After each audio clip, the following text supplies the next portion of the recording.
Olivia Otieno, good morning. It's My Love and Buy and Vogue streaming. Standardmedia.co.ke. Female host, female artist, female guest. And coming up is a song that's going to get me and my heels and my jumpsuit off of this chair. But right now I'm joined by an amazing lady, Gladys. Why should we trust Gladys Juma to make us rich? Olivia, why you should trust me? Yes. I have been there, done that. Accounting is my area of study. Financial management, I've done that for a couple of years. I'll be in corporate. Well, save our CFO won the money, Joseph. I know a lot of broke accountants. Are you rich? Yeah, absolutely. I like it. And I am just getting started. Yeah. So you're a corporate leader. Yes. Describe that. Okay. The acting Chief Executive of Olympia Capital Holdings. What is Olympia Capital Holdings? Olympia Capital Holdings is a listed company in the main segment of the Nairobi Securities Exchange in the investment sector. So to become that, you umesoma nyingi. Tell me about your academic qualifications. Okay, so I'm CPA, K. My first degree is in accounting at Catholic University. Yes. And then after that, I moved into strategy, my second degree at the University of Nairobi. Yes.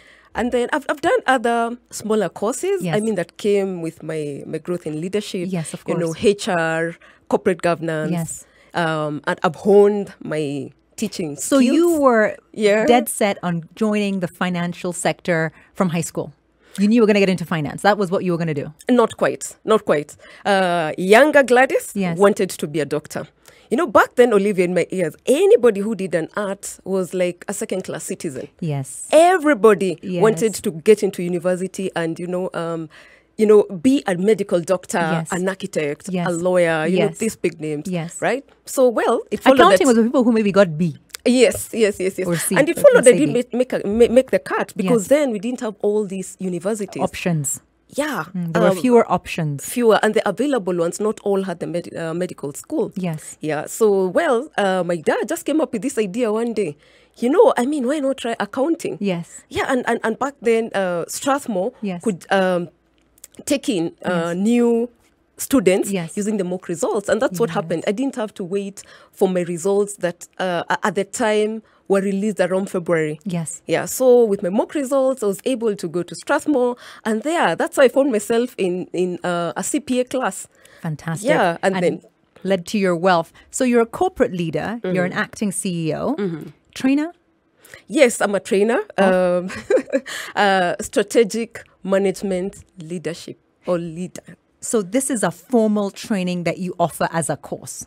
No, not quite. Yes. I do this as a part-time lecturer at Strathmore University. So you're also a part-time lecturer? Yes. Why that course? Because I'm a leader, first of all. Yes. And I like to inspire young people. And then also because Strathmore is my alma mater. Okay. There's just something about it. About it. It molded me. I'm holding, because you're a published author, 3 of your books. Yes.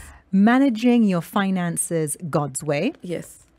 Managing Your Finances God's Way, the workbook. Yes. And then the one we're actually here to discuss today, which is Smart Money Habits, 5 Habits to Financial Success. Is this what I should be reading to increase, my bank balance? All 3. All 3? All 3, just that the approach is different. Okay. Yeah, but you want me to speak about habits. Yes. And these habits are what, if you inculcate, will help you meet the one secret that I want to share with you and the audience today. Okay. Yeah. So when you talk about wealth and wealth generation, before we get into the habits you should adopt, what are some of the things and the mistakes people make that keep them in that aura of poverty? Spending more than they're making. Okay. Yes, and that's what I really want every listener to take away with them. Yes. Right? You should not spend every shilling that you make. Stash away some. And that's the number one secret. Is there a percentage of how much you should stash away? It depends. Because then because people 100,000, someone earns 50,000, another person earns 1.4 million. Yeah. Right? Is it that you should always save 10K, or is it that you should save a percentage of whatever your net is? There you said it. A percentage. Okay. Have a percentage. And you need to begin from 10%. Okay. So the minimum amount you save is 10%. Your tithe, more or less. Yeah, you may say so. Yeah. So that's what some people call paying yourself first. Okay. It needs to rank up there with the taxes and the tithe. Okay. Yeah. Okay. Before you can decide, I need to put this aside. Yes. For the gym, for the internet, and all this. For the makeup, for the hair, for the nails, for the shoes. Get that off the top. Yes. Right. Take that amount. Put it away into an investment vehicle that will continue generating you more income. Yeah, because then if you just save it, it's still very available. Yeah, Olivia will call you and tell you about this trip in Naivasha. Now that Naivasha is famous. I should have gone on that trip to Naivasha. Like, kazi, all right. But since that money is available, you're not borrowing, you're good to go. Okay. Right? But, save the money, put it in one pot, but, invest it immediately. Okay, so spending more than you're making, number one. Yes. Number two, I want to share some advice I was given by a gentleman. Actually, by a gentleman. I'm naming a man today. He's actually in today's Saturday Standard. He is the current chairman of Kenya Airways, former CEO of Safaricom, Mr. One Michael Joseph, told me, Olivia, do not borrow money to buy a car. Do not borrow money for something that depreciates in value. Yes, very clever guy. Mr. Joseph told me, Olivia, if you're going to borrow money, make sure you borrow money for something that will appreciate in value and generate some income or wealth. He was so right. Wasn't he? Yes, he was. Yes, he was, because then if you borrow money for using depreciating assets or to service your lifestyle, maybe fun, money to buy that designer shoe and whatever, then you'd be losing. You're sort of like, spending money now that you'll pay for in future. Yes. You see, that's a debt and with interest. Exactly. And some people will go into lengths and get this money from a Shylock. Oh my. Yeah. Yes, yes. Yeah. So number one, don't live within your means. Yes. Number two, don't borrow money for things that depreciate in value. What are the other mistakes Kenyans are making and resulting in them being poor? Comparing. What do you mean? What is it? Olivia has bought a brand new phone. Yes, she definitely has. And why I want to use a phone, because the iPhone craze. Yeah, when the next model is out, you upgrade it, etc. Or the cars in Kenya. Yes. People look at the number plates. Yes, it's true. Yeah. So now, how far have we gone? I have no idea. I don't have a car. Yeah? In fact, if anyone wants to buy me a car, please. I'm not going to buy it for myself, but feel free to invest that in me. I know someone who doesn't keep a car for more than 2 years. Yeah. Why? It's just a thing that they've got. Okay. Yeah, but I told him that we'll need to speak after 10 years. It's a bad financial habit that they've got. Let's not call it a thing. Let's call it a bad financial habit. Okay? Yeah, that they've got. But anyway, a disclaimer here. Yes. He also knows how to make money for himself. Okay. To afford that lifestyle. Yes, to afford that lifestyle. Okay. He uses, he buys a car largely from income generated from the assets that he's already acquired for himself. Okay. Yeah. Okay. So, I mean, he says it's a way to, to pay for the hard work that he's done. Okay. But look at this, Olivia. Yes. He may have a friend who just sees him change cars and phones and they want to do the same. And that person only has one income generating activity. Exactly. Let's say their salary. Exactly. Yeah. Yeah. So, I mean, you're not on the same playing field, so to speak. Okay. Yeah. Comparison. And this doesn't end. It starts when you're young and it goes all the way. All the way. The other day I was just telling a friend of mine that my mom was going to Chama. Yes. And she wanted a new outfit. You know what she said? Oh, what? Yeah. Her friends know most of her outfits. She needs to look different from the other Chamas. Really? It does not end. Yes. Okay. So disclaimer here. The way I mitigated that challenge, because my wardrobe is very limited, I'm into very slow fashion. You know what slow fashion is? Slow fashion is fashion that lasts, iconic pieces, right? So not the high street, quick change clothes, quick change clothes.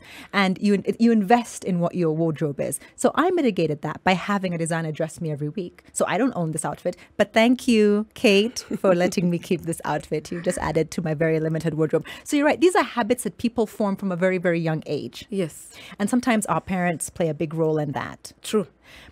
Could we say that also, so we have, how many have we named so far? Not living within your means, number one. Number two, investing in things that depreciate rather than appreciate in value. True. Number three is comparison. Comparison. And what is number four? No. Number 3 was, changing things too often. You know, and number 4 is comparison. And number 4 is comparison. What else? What else are Kenyans doing? And especially women, right? That is not securing their financial future. It's let me say it's being gullible, because look at what's happening. Every investment opportunity that comes in, yes, people are jumping in. Oh, I remember GNLD. Remember GNLD? That really got my parents into something. Okay. Well, there's that and many others, right? Yes. But what causes this? Yes. You know, it may be ignorance, yes, lack of financial literacy. Yes. And sometimes it's because people don't know where to get this. Yeah. But you really must understand in every investment that you put your monies into. It doesn't matter who's telling you about it. You've had a session with me, I've told you this and that. Yes. Go the extra mile, you know, understand. When you go to buy shares, for example, if you want to invest in real estate, if you're financially literate, you'll be able to ask the right questions. Exactly. Yeah, you'll have an intelligent conversation. Exactly. So, I don't know, gullibility. One other thing I've found is that a lot of Kenyans don't have multiple revenue streams. They have only one source of income. What advice can you give to somebody who's saying, okay, I make 80,000 shillings, for example. I'm trying to get to, you know, income to 120,000 shillings or even more, right? How can you help them acquire multiple revenue streams through your trainings? First of all, I'll want to ask them to dream bigger. Yeah, because the minute your goal is up here, you're going to ensure that you're generating more income to ensure that that goal is met. Yeah, so I'll tell them to begin with what they've got in their hands. What is this talent that you have that you know you just hold it as a hobby? Yes. Get it to earn you some income. You're a good speaker. Yes. Share your knowledge through speaking, right? Yes.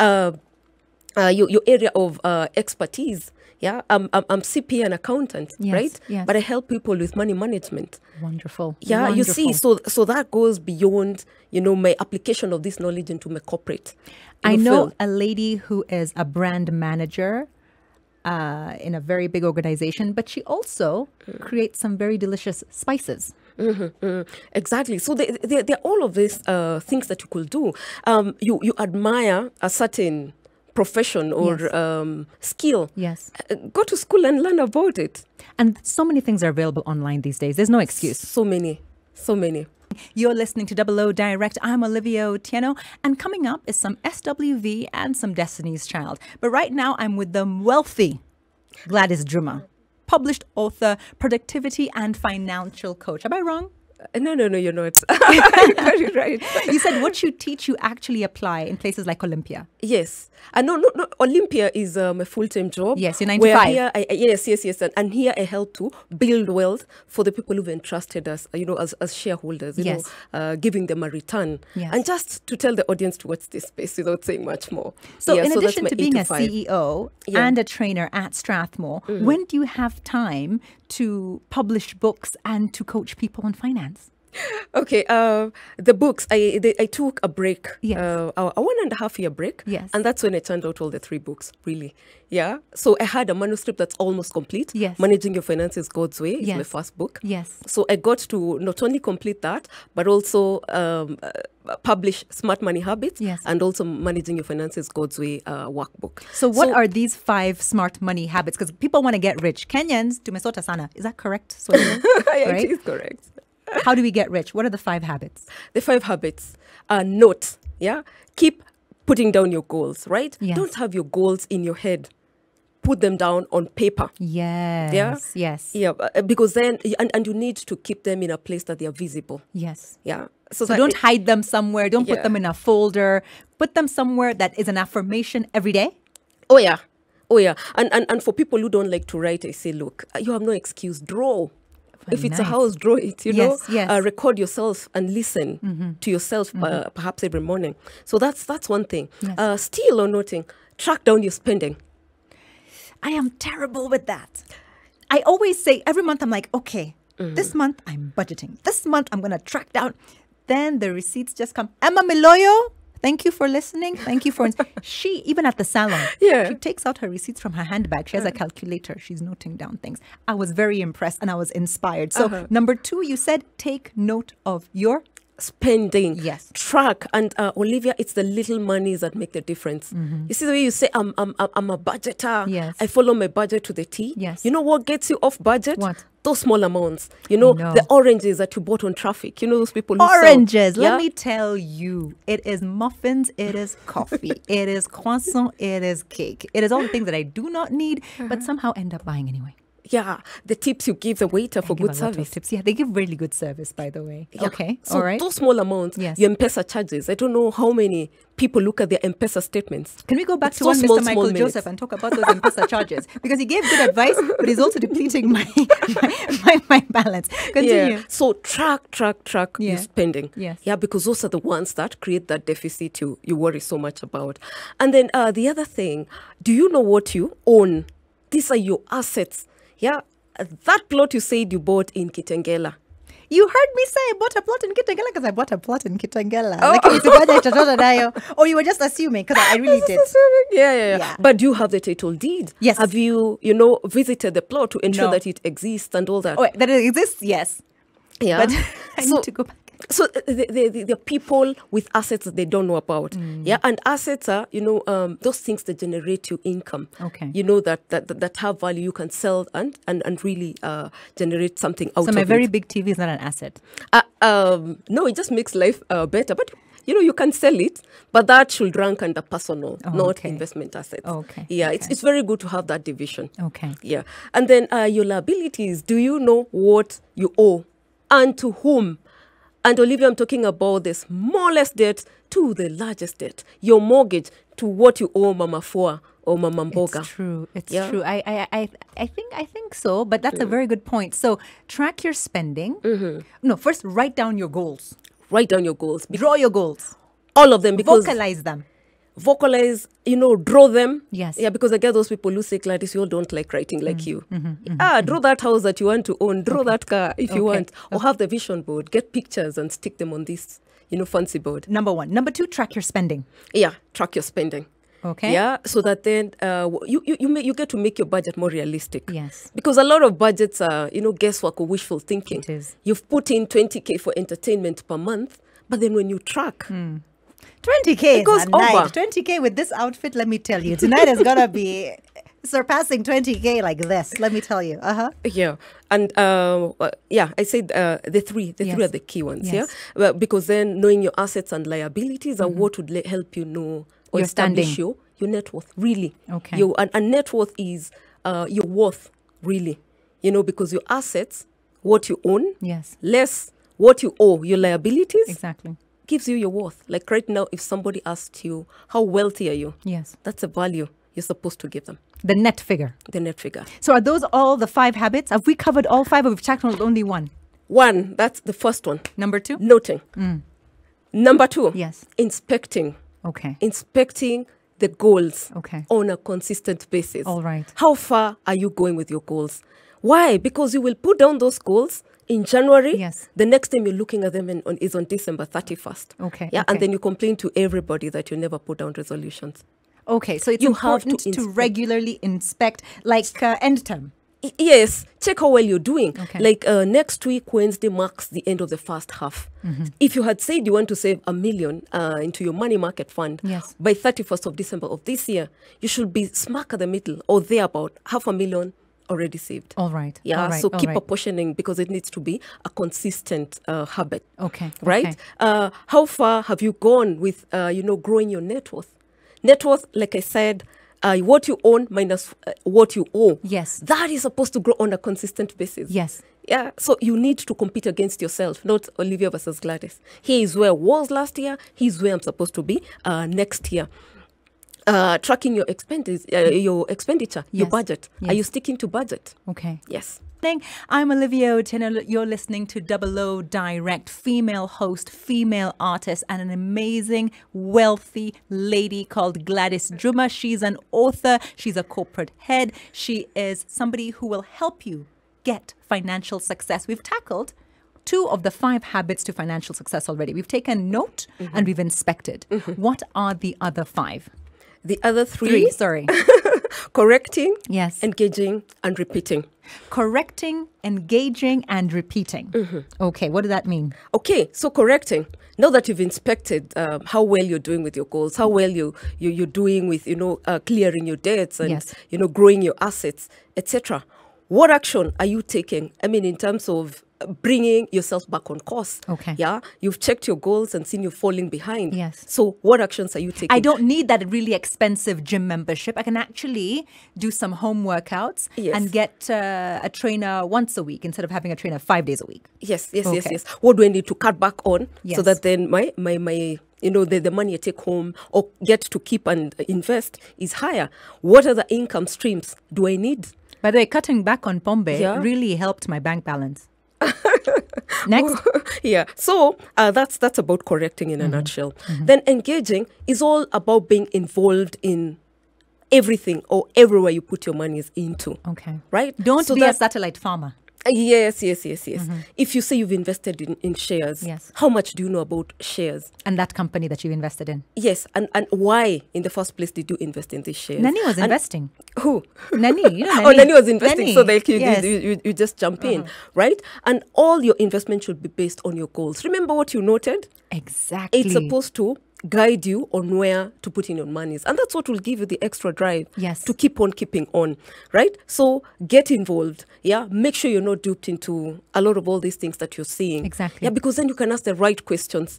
You, like I said, you can have an intelligent conversation with anybody, be they a coach, be they a financial advisor. Yes. Anybody. So we've covered N for note, I for inspect, C for correct, E for engage. R for repeat. Now you know the habits, right? Yes. Keep noting. It is supposed to be a consistent thing. You've not written once and stopped. Okay. Why? Your circumstances may have changed. True. By the time you put down this goal, maybe you had one child. There was no COVID. There was no COVID. Maybe you have an extra business. Yes. I mean, so call it an extra income stream. Yes. Or maybe one had to shut down. Okay. So you're surviving on a smaller income. Yes.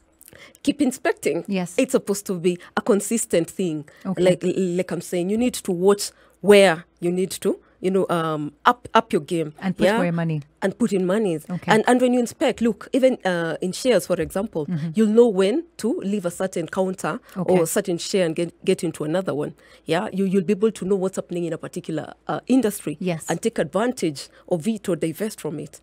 So are there investments that you feel Kenyans are just not taking enough advantage of, or maybe women in particular? Because people think land, people think a house, people think stocks or shares.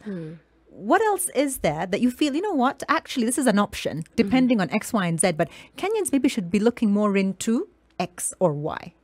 Okay, Olivia, that's an interesting question because then right now opportunities are here, left, right, and center. And COVID has opened up even more. And the COVID has opened us to the world, really, the internet and all these things. So read more, get to know, Google, and find out where the investment opportunities are as per your goals. Exactly, as per your goals, because they're there. And for women specifically, yes, you said women tend to be very, very risk averse. Yes. You're very comfortable putting your money into maybe a chama or in a bank account, yes, or in a life insurance cover. Yes. Look, your money is safe, yes, but it doesn't beat inflation. It's not growing fast. I appreciate that. Women can learn more. This coming Saturday, you have an event, right? I have a very, very big event right here in Nairobi. Yes. In this event, Olivia, yes, all the participants will leave with a blueprint, yes, on how to close 2021 financially stronger. They just need to go to my website and pick the details. And what is your website? GladysJuma.com. Spelling? GLADYS, Juma, JUMA.com. www.GladysJuma.com. And once again, your expertise, your qualifications are? CPA, yes, BCom accounting. I've got an MBA in strategic management. I've got varied courses in HR, corporate governance, leadership. You name it. Thank you so much, Gladys Juma. Have yourself a fantastic Saturday. All the best for next week. Thank you very much, Olivia. And I hope to see you there too.